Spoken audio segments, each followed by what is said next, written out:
Hello world, I am What If Studier, and today we are doing What If Deku was Nergigante. Now we'll start off his life with his father, talking about his grand adventures as a hunter, and the monsters that he would hunt, legendary mythical beings, and legendary hunters that he would go with. Deku, of course, seeing these as grand events and just awesome tales in general, he begins to just get really into this. And as such, he starts studying sort of hunters instead of heroes. Studying on monsters and heroes throughout his life up until he was 5. Once his quirk started to activate, he started to grow black scales along his arms and along his back, sort of resembling a crow's feathers, but hardened as hell. Now these scales can be detached and can blow up sometimes if you make him mad. He starts to figure out about the whole emotional thing and how a lot of these things will start to glow when he gets mad. And he constantly has more motivation to be mad because of this quirk he figured out. Until his father goes off to work in a different place. Gallery Masuro Bakugo. I forgot to say, he lives in the Bakugo family this time. And Bakugo is his older brother. So Gallery Masuro Bakugo goes off and works in a different place, and then, he of course is left there alone, Deku. And Bakugo uses his time as to kind of connect with Deku. As Deku is constantly with his face in a book, looking about, hunters and monsters of the such, Bakugo seems to think that he's nerdy and stuff, of course. But he's also bullied by the other kids. As Bakugo says, I'm the only one that's going to beat up this nerd. So basically he pretends to be, some sort of bully, but he's really not. He's just protecting him from other bullies. So until once Deku turns 10, suddenly two burly-looking men in uniforms come up to their doorstep. And Mrs. Bakugo, Katsuki Bakugo? No. Shit, whatever. The mother comes down and asks what's the matter, and they say, of course, that his father has died in the line of duty. Now, this is hard striking to the rest of the family. Of course, Bakugo takes it harshly in his mother, but they get over it in time. Deku cannot. His father, Gallery, was part of his childhood, and the stories that were in the books were his only escape. So instead of facing really what was his father's death, he buried his face more into books. More and more until he could not even tell books from reality. This is when Bakugo started to actually bully him, as he saw this as weakness, and it made him feel bad. So, yeah, that's pretty sucks. Now, one day, the men are still there. As Deku stuffs his face into a book trying to push out reality, the two hunter men kind of take a look behind the mother, seeing the scales and the black scales on Deku. They get curious and then walk away respectfully. So this allowed, they didn't know what this was about, and they continue their day.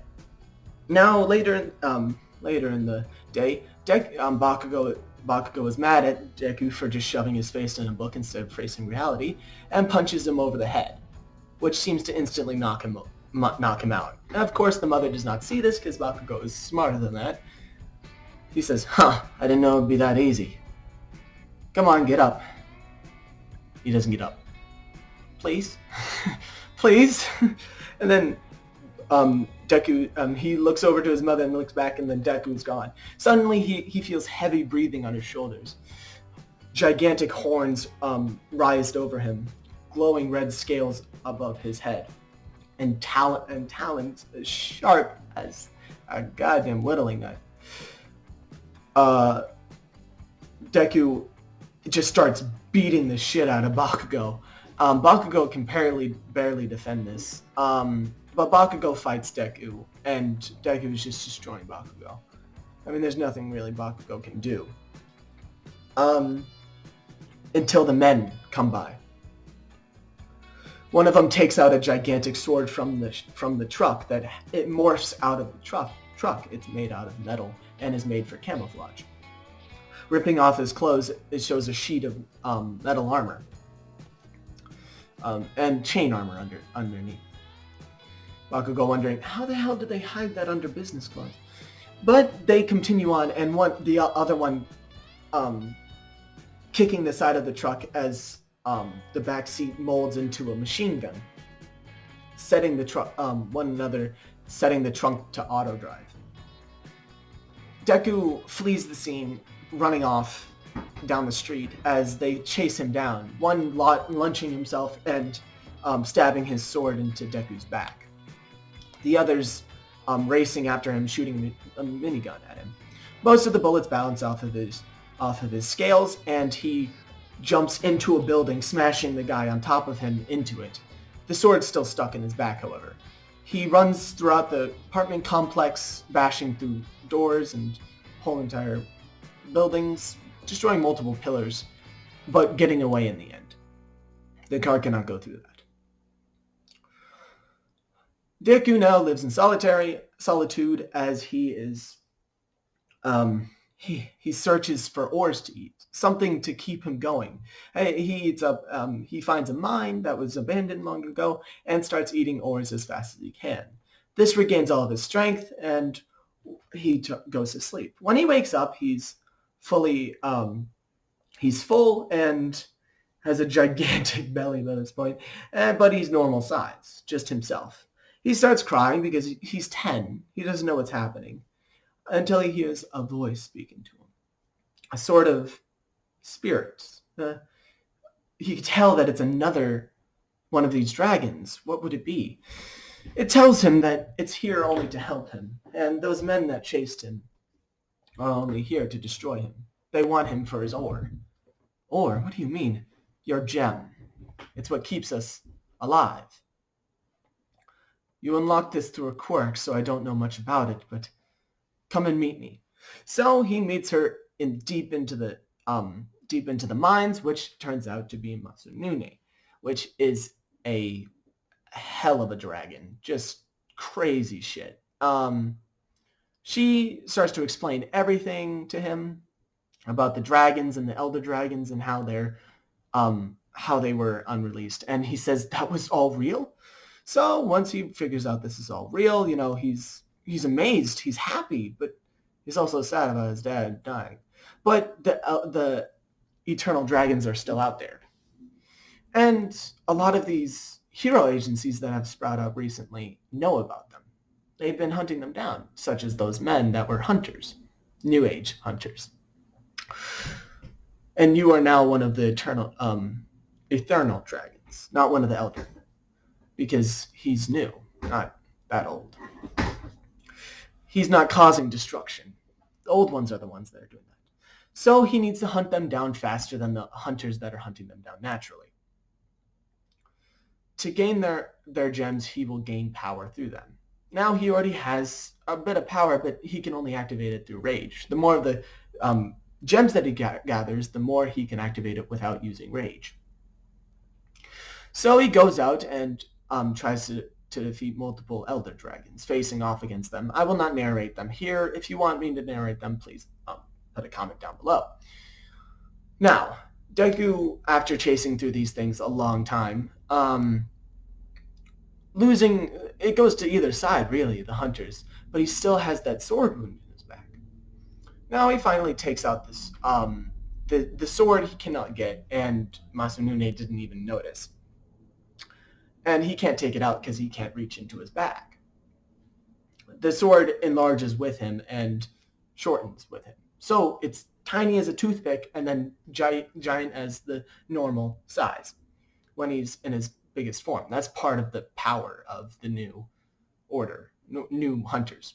And while on one of these hunting, he was chased into a city. Now, one of the eternal dragons, I believe, Valhazak, which usually hides under what was hiding in the sewers, spreading some sort of disease up into the city. As he chases it through the sewers, it suddenly jumps up into this gigantic city, where multiple hunters were waiting for it to rise to the top. As he runs out of the sewers, he chases Valhazak for a while.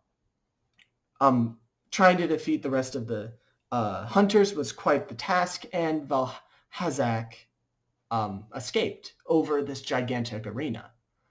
He is shot until he tries to jump for it until he's shot with a mortar blast and crashes straight through one building and then into another, rolling into a gigantic arena with buildings all around.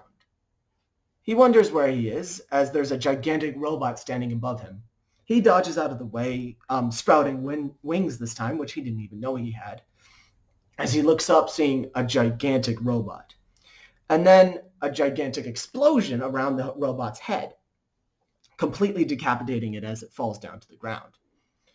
Deku, quite scared and just out of stamina in general, huffs and puffs and, is looking for an exit, as the hole that he went through has now hunters in it. However, they for some reason do not want to go into the arena.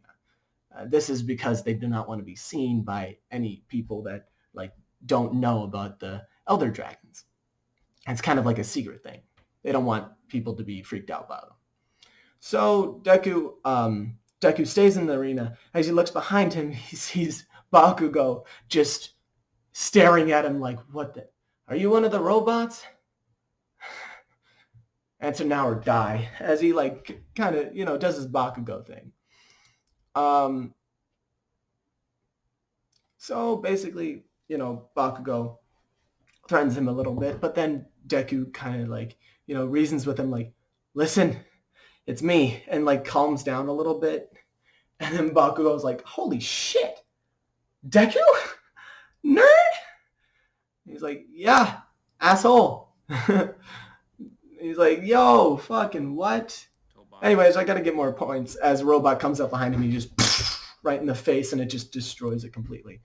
Looks like you've been doing some shit, right? Deku's like, you have no idea, bro.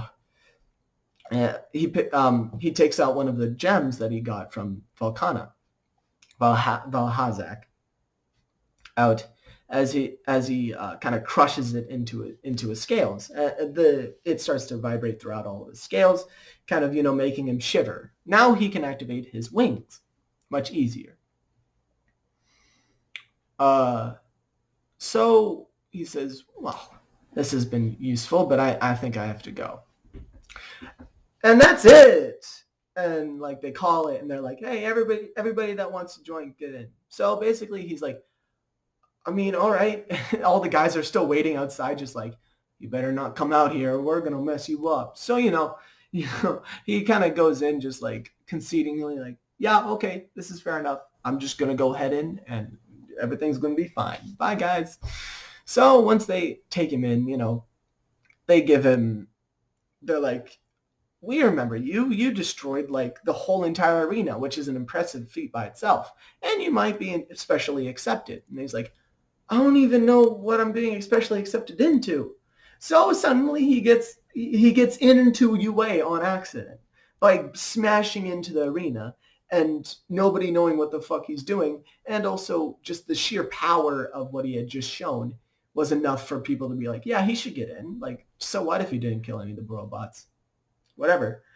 He's powerful enough that he's probably a villain, so we should teach him to be a good guy. That's the reasoning. And the mouse guy comes down and is like, yeah, no, that's fair enough. We don't want you to become a villain, so shit, we'll just let you, hang out with us, basically. Just teach you to not be a villain. And he's like, I'm not a villain. Okay. Well, fine. They're like, if you don't come, we're just going to call the police. And he's like, fair enough.